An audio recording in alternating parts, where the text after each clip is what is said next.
আমার হাজবেন্ডকে না আমি আসলে আমার নিঃশ্বাস ভাবতাম, জানেন? নিঃশ্বাস স্বামীকে বাঁচাতে নিজের কিডনি দিলেন স্ত্রী, সুস্থ হয়ে পরকীয়ায় জড়িয়ে তাকে করলেন নির্যাতন। সাভারের মোহাম্মদ তারেককে বাঁচাতে নিজের কিডনি দেন স্ত্রী টুনি। অথচ 7 বছর পর সুস্থ হয়ে ওঠার পর সে তারেকই আজ তার জীবনসঙ্গী টুনিকে মারধর করে বাড়ি থেকে বের করে দিয়েছেন। বর্তমানে তিনি এক ডিভোর্সি নারীর সঙ্গে পরকীয়া জড়িয়ে সংসারও করছেন। বিয়ে মাত্র 2 বছরের মাথায় টুনি জানতে পারেন তার স্বামী দুটি কিডনিতে অচল হয়ে গিয়েছে। বাঁচতে হলে তাকে নিয়মিত ডায়ালিসিস করাতে হবে। এই সময় তাদের ঘর আলো করে এসেছিল এক সন্তান। কঠিন এ সময়ে ভেঙে না পড়ে স্বামীর পাশে শক্তভাবে দাঁড়ান টুনি। উন্নত চিকিৎসার জন্য তাকে ভারতে নিয়ে যান। নিজেই বুটিকে চাকরি করেন, বিয়ের স্বর্ণ বিক্রি করেন, মায়ের পেনশনের টাকা কাজে লাগান। সব শেষে নিজের একটি কিডনিও স্বামীকে দান করেন। কিডনি প্রতিস্থাপনের মাধ্যমে তারেক পায় আবার নতুন জীবন ফিরে পান। টুনি ভেবেছিল তাদের কষ্টের দিন শেষ হলো বুঝি এবার। কিন্তু সুস্থ হওয়ার পর তারেক বদলে যেতে থাকেন। একসময় জড়িয়ে পড়েন এক তালাকপ্রাপ্ত নারীর সঙ্গে, মানে ডিভোর্সি নারীর সঙ্গে পরকীয়া করে জড়িয়ে গিয়েছেন তারেক। এরপর শুরু হয় টুনির উপর নির্যাতন। এক পর্যায়ে তাকে মারধর করে বাড়ি থেকেই বের করে দেন তারেক।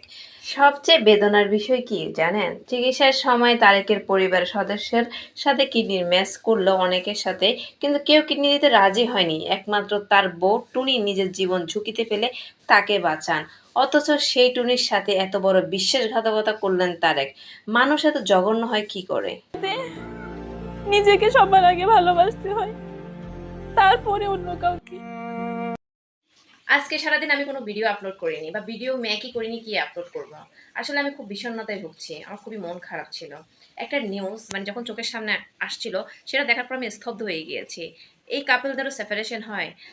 আমি বাংলাদেশের অনেক ইনফ্লুয়েন্সার কাপলদের ভিডিও দেখি, সবসময় দেখি, টিকটকেও দেখি, অনেক ইনফ্লুয়েন্সারদের দেখি। সেখানের মধ্যে লিওনা রহমান, লিয়ানাপুর কাপলটা আমার কাছে অনেক বেশি ভালো লাগতো। অনেক রোমান্টিক কাপল মনে হয়েছে। ফেসবুকে না হলেও টিকটকেও তাদের ভিডিওগুলো আমি সবসময় দেখতাম। এত বছর পরও এত ভালো বন্ডিং, এত সুন্দর হাসি মজার রোমান্টিক কাপল, এত সুন্দর রোমান্টিক ভিডিও, বেশ ভালো লাগতো দুজনকে। এক কথায় পারফেক্ট কাপল যাকে বলা হয়, দুজন দুজনারই মনে হয় দুজন দুজনের জন্যই আল্লাহ তৈরি করেছে এমন মনে হয়। 2-3 দিন আগেও একটা ভিডিও আমার সামনে আসে আর দেখে মনে হয়েছিল আর ভেবেছিলাম আর কি, যা মাশাআল্লাহ এত কিউট একটা হাসি খুশি কাপল, মানে মনে হচ্ছে সুখী কাপল, কি রোমান্টিক। ভাইয়া যে কত ভালোবাসে লিয়ান আপুকে এটা দেখলেই বোঝা যায়, ভিডিওতে দেখলে বোঝা যায় আর কি। আর হঠাৎ করে আমি সকালে একটা মানে পোস্ট দেখি সেপারেশন হয়ে গিয়েছে লিয়ান আপুর সাথে। আমি আসলে বিশ্বাস করতে পারতাম না। সকাল থেকে কিন্তু আমার এখন অবধি এই বিষয়টা নিয়ে নাড়াচাড়া দিচ্ছি। আসলে সোশ্যাল মিডিয়ায় আমরা কী দেখি আর কি পাচ্ছি নিউজ, আমার আসলে আমি এখন কিছুই বিশ্বাস করতে পারছি না।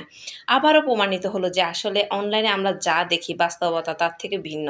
অনেকে আমরা অন্যের এইসব বিভিন্ন হ্যাপি মোমেন্ট দেখে নিজেদের লাইফ রিলেশনশিপ নিয়ে আফসোস করি, কিন্তু বাস্তবে কেউই কারো জীবনে পারফেক্ট না। বাস্তব জীবনে কার ভিতরে কি চলে সেটা শুধু সেই জানে, তার সাথে কি হয়েছে তার ক্ষত সেই বুঝে। অনলাইনে আমরা ততটুকুই দেখি যতটুকু আমাদেরকে দেখানো হয়, শুধুমাত্র একটা সুন্দর মুহূর্তের অংশ বিশেষ। আসলে দুনিয়াতে কেউই সুখী না, আর ডিভোর্স আর সেপারেশন কোনোই ভালো কিছু বয়ে আনে না। আমি মনে করি সব কিছু মনোমালিন্য কাটিয়ে আবার দুজন একসাথে থাকুক, এই দোয়াই করি। আল্লাহ যেন সেপারেশন আর ডিভোর্স যেন লিয়ান আপুকে না করায়। সেপারেশন হইলেও কিন্তু মনোমালিন্য মিটমাট করেও কিন্তু একসাথে থাকা যায়, কিন্তু ডিভোর্স হলে এটা আর একসাথে থাকা পসিবল হয়ে ওঠে না আমাদের সমাজে। সেপারেশন হয়েছে এতটুকুর মধ্যে মানে রাগ অভিমান ভেঙে একসাথে সংসার করাটাই বেটার। আজকে সারাটা দিন আমার এই ব্যাপারটা নিয়ে আমার অস্থিরতা কাজ করেছে। লিয়ান আপু আর হাজব্যান্ডের মধ্যেও সেপারেশন হতে পারে।